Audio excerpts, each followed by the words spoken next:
నేను hospital superintendent ఏడీఎంని మాట్లాడుతున్నాను. సుమారు 6 గంటల ప్రాంతంలో 16 మంది బస్ యాక్సిడెంట్ విక్టిమ్స్ తీసుకురావడం జరిగింది.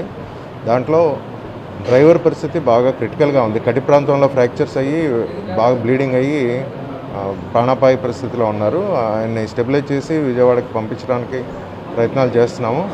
మిగతా వాళ్ళకి కొంతమందికి తల ప్రాంతంలో గాయాలు తగిలిన వాళ్ళకి స్కానింగ్ పరీక్షలు మిగతా పరీక్షలు చేసి అబ్జర్వేషన్లో పెట్టి అవసరమైన వారికి రిఫర్ చేస్తాం. మిగతా వాళ్ళకి ఇక్కడే వైద్యం చేయడం జరుగుతుంది.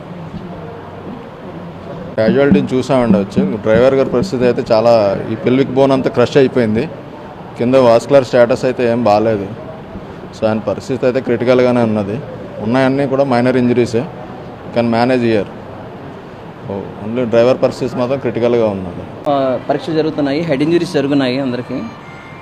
తలగాయాల వాళ్ళకి మనకి స్కాన్ పరీక్షలు జరిగాకే ఫర్దర్గా ఏంటనేది మనం చెప్పగలం. సో డ్రైవర్ని రెఫర్ చేయడానికి చూస్తున్నాము. సో అతన్ని స్టెబిలైజ్ చేసి రెఫర్ చేయడానికి మనం ప్రయత్నం చేస్తున్నాం. నా పేరు డాక్టర్ సుమన్. ఇక్కడ క్యాజువాలిటీ మెడికల్ ఆఫీసర్గా వర్క్ చేస్తాను, గవర్నమెంట్ హాస్పిటల్ ఏలూరు. సుమారు 1.5 గంటల ప్రాంతంలో బస్సు యాక్సిడెంట్ వల్ల ఇక్కడ తీసుకురావడం జరిగిందండి. ఇక్కడ ఉన్న పేషెంట్లలో డ్రైవర్ పరిస్థితి క్రిటికల్గా ఉంది.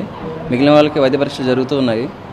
సో వైద్య పరీక్షల బేసిస్ మీద వాళ్ళని ఫర్దర్గా ఎలాగా డిశ్చార్జ్ చేయాలా, అడ్మిట్ చేయాలనేది డిసైడ్ అవ్వడం జరుగుతుంది. సుమారు 16 మంది.